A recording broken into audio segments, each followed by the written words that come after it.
अगर हमारी आवाज ऐवानों में गूंजेगी, मतलब के बंदियां में या असेंबली में या पार्लियामेंट में गूंजेगी, तो याद रखो हमारी आवाज यहां से यहां नहीं खत्म होगी, हमारी आवाज सारे आंध्रा में जाएगी, सारे रायलसीमा में जाएगी।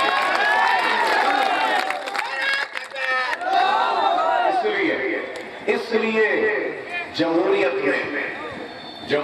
में हमारे नुमाइंदों का जीतना जरूरी है। आप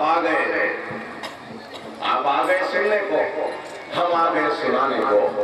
हम सुना दिए चले गए, आप सुन। मैं यहां पर कोई फिल्म स्टार की तरह नहीं हूं, मैं यहां पे कोई सर्कस का नाच दिखाने नहीं आया, मैं यहां पे कोई बंदर के नाच को दिखाने के लिए आपको नहीं आया।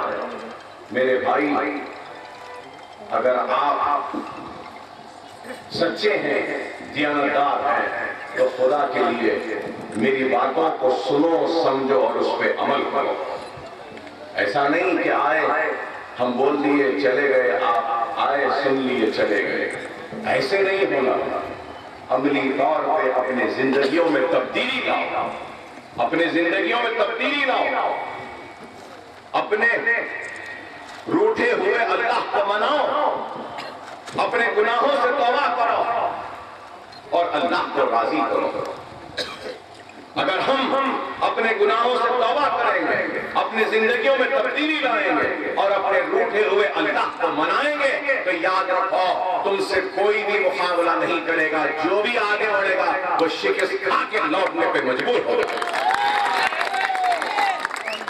इस चीज को ना बोलो कि हमारी ताकत हमारे इत्तेहाद में है, हमारी ताकत हमारे इत्तेहाद में है। ये बात इसलिए कह रहा हूं कि अगर हम खानों में बटकर रहेंगे तो फिर हम कुछ नहीं कर सकते।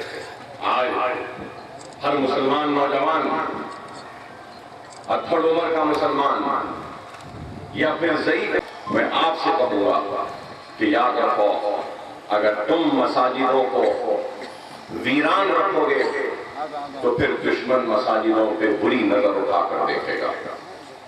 अगर मसाजिदें आबाद रहेंगी, सदा पूछते रहेगी और मुसलमान नौजवान बिलखुसूस बाजमात अगर नमाज के पाबंद बन के मसाजिद में जाके नमाज अदा करेंगे, तो किसी की हिम्मत और जुर्रत नहीं होगी हमारे मसाजिदों के ऊपर नजर उठा के देखने की। जिस तरीके से आज मुझे सुनने को आए हैं ना, उस तरीके से ही कल की फजर की नमाज से अपने मसाजिदों को आबाद करो। नौजवान, आबाद करो मसाजिदों को, पाबंद करो नमाज के, कुरान के तर्जुमे से पढ़ो, सुन्नत रसूलुल्लाह पे अमल करो, गुनाहों से तौबा करो, अल्लाह की जात पर भरोसा रखो। और फिर देखो अल्लाह सुब्हानहू व तआला आपके जिंदगियों में एक नई तब्दीली लाएगा, नई खुशहाली लाएगा। अगर कोई बेरोजगार है, अगर गुनाहगार है, तो गुनाह छोड़ दे, अल्लाह से तौबा कर दे, रुजू हो जाए अल्लाह से, नमाजों का पाबंद बन जाए, तो वो बेरोजगार को मेरा ईमान कहता है कि रोजगार अल्लाह दे। अरे आप समझो इस बात को, अगर नहीं समझेंगे तो हमारी जिंदगी। जानते हैं कि आंध्र प्रदेश की असेंबली में, आप बताओ, आप भी सुने होंगे इतने बरस में कि हमारे मसाइल को मजलिस से हटकर कोई कहता है। अरे असेंबली में जब भी हम खड़े रहते हैं तो सिर्फ हैदराबाद की बात नहीं करते, हम सारे रियासत आंध्र प्रदेश की बात करते हैं। हम सिर्फ मुसलमानों की बात या मुसलमानों की बात नहीं करते, हम मुसलमानों की बात के साथ दलितों की बात करते हैं, और हमने किया है। और आप बताइए कि जब SC/ST सब प्लान आया तो हमने SC/ST सब प्लान को वेलकम किया, SC/ST सब प्लान की तारीफ की, लेकिन उसके साथ में हमने ये भी कहा कि SC/ST सब प्लान की तरह मुसलमानों का भी एक सब प्लान होना चाहिए। और आज हमको मुसलमानों के लिए सब प्लान की जरूरत है। आज आप बताइए, स्टेट डेटा तेलंगाना बन रहा है, आंध्र रायलसीमा रह रहा है, क्या तेलुगु తెలుగుదేశం क्या कांग्रेस या वायएसआर किसी पार्टी ने भी असेंबली में उठकर ये कहा कि भाई जो रिजर्वेशन मुसलमानों को दिया जा रहा है आंध्र प्रदेश में, आंध्र प्रदेश के टूटने के बाद भी वही रिजर्वेशन कंटिन्यू रहना, जारी रहना, कह के क्या कोई पार्टी कि माइनॉरिटी कमीशन वहां भी था, यहां भी होना चाहिए। हमने कहा कि माइनॉरिटी फाइनेंस कॉर्पोरेशन वहां भी रहना है, यहां भी रहना है।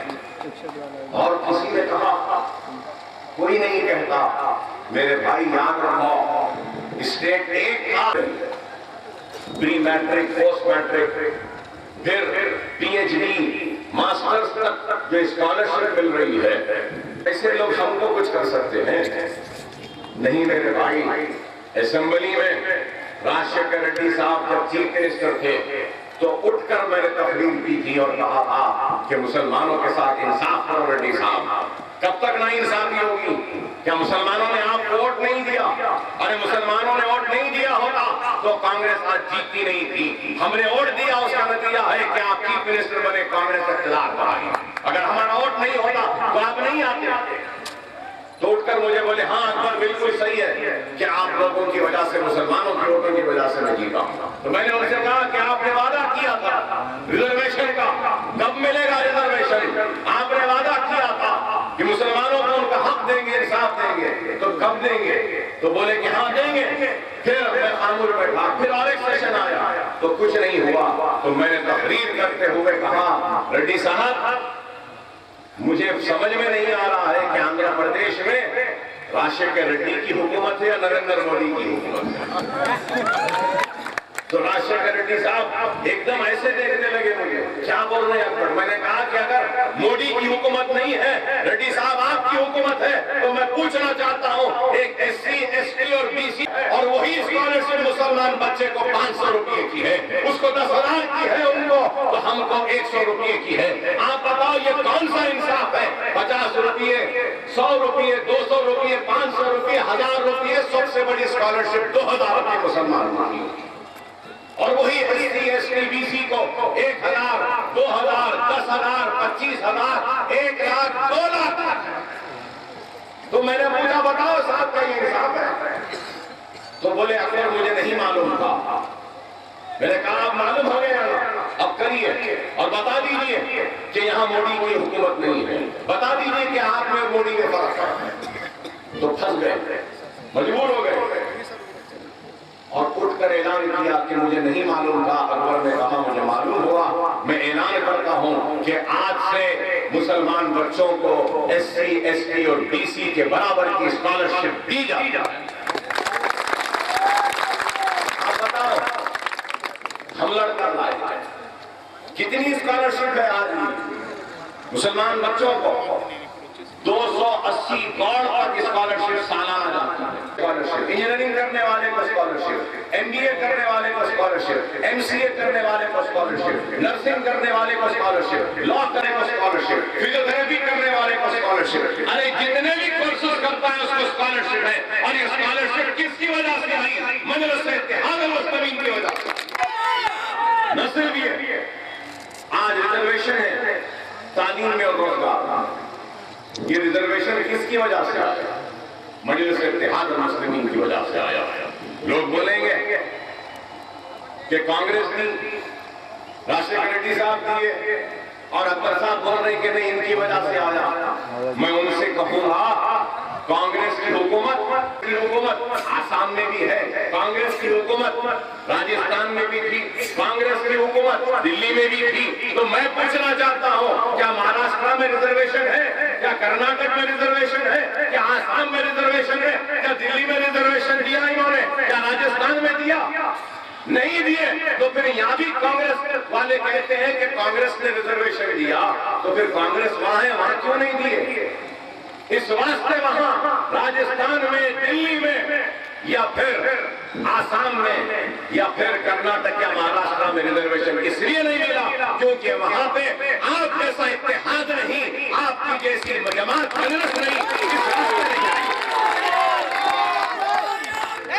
मजलिस इनसे लड़ मक्का मस्जिद के धमाके हुए, मुसलमान बच्चों को जेल में डाला गया, बोले कि ये लोग धमाके के जिम्मेदार था, मुकदमा लड़े, पुलिस जुल्म करी, अजियतें दी। फिर उसके बाद मक्का मस्जिद के धमाकों में कोर्ट से बाइज्जत बरी हुए। बाइज्जत बरी हुए तो आपको याद दिलाऊं कि ये मेरे अटैक से पहले थोड़े दिन पहले असेंबली का सेशन था, उसमें क्वेश्चन आया, मेरे क्वेश्चन में पूछा और सारी चीजें साफ साफ करके सामने रखा और बताया कि कोर्ट इनको बेकसूर मान के इनको छोड़ दी है और पुलिस इन पे जुल्म करी, इनको ज्यादतियां करी, इनको जेल में डाली, इनको मुसीबतें दी।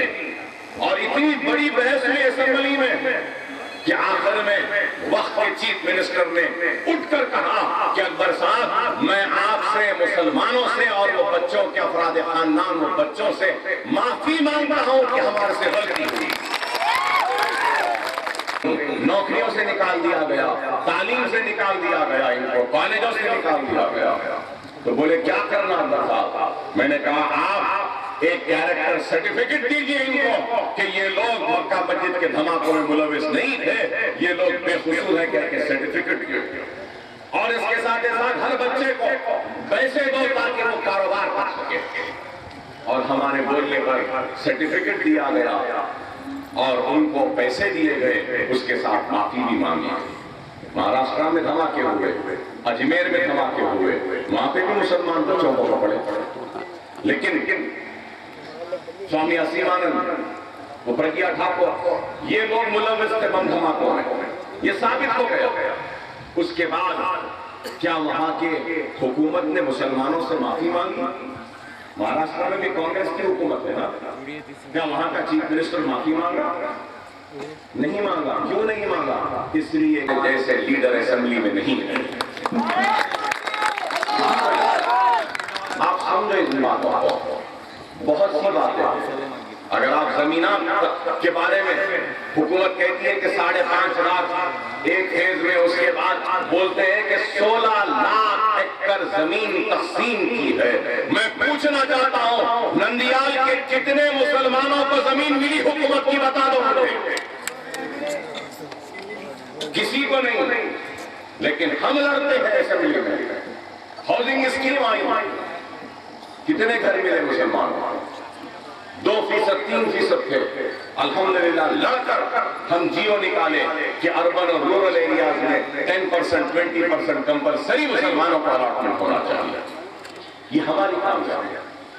अरे इस तरीके से तालीम के मैदान में, रोजगार के मैदान में, माइनॉरिटी फाइनेंस कॉर्पोरेशन में डायरेक्ट लोनिंग देना होता। डायरेक्ट लोनिंग में कितने बैंकेबल स्कीम्स हैं, कितने बैंक हैं जो हमको लोन दे रहे हैं, बताइए आप, कि वो भी नहीं है। आज आप बताओ कि नंदियाल शहर के बैंक में कितने मुसलमानों को रोजगार के लिए लोन दिया गया है, बताओ। क्या बराबर मिल रहा है? जितना ऐसी कॉर्पोरेटर जिताओ, इंशाअल्लाह अल्लाह कैलेंडर जिताएगा मुझे।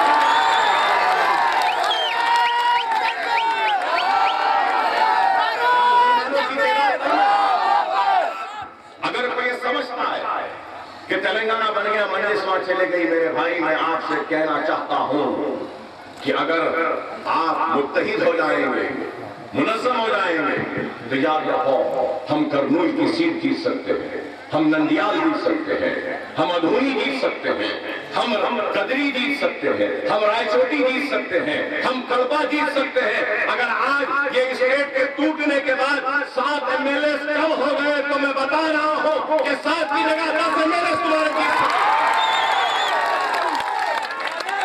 समझो मेरी बात, गलत बात नहीं कह रहा हूं। अगर आज नहीं जीते तो आज से मेहनत शुरू करो। मुझे यकीन है कि 2019 में तो जरूर जीतेंगे। और 2019 में इसलिए कह रहा हूं, 2019 की बात इसलिए कह रहा हूं क्योंकि एक पार्लियामेंट के हल्के में 7 MLA होते हैं। ये तेलंगाना का जो बिल आया, उस बिल में यह आया है कि इस इलेक्शन के बाद एक पार्लियामेंट के हल्के में 7 MLA नहीं बल्कि 9 MLA होना। इस तरीके से आंध्रा और रायलसीमा में भी MLA बढ़ जाएंगे तेलंगाना में भी बढ़ जाएगा। तो उसके बढ़ने के बाद आज के हालात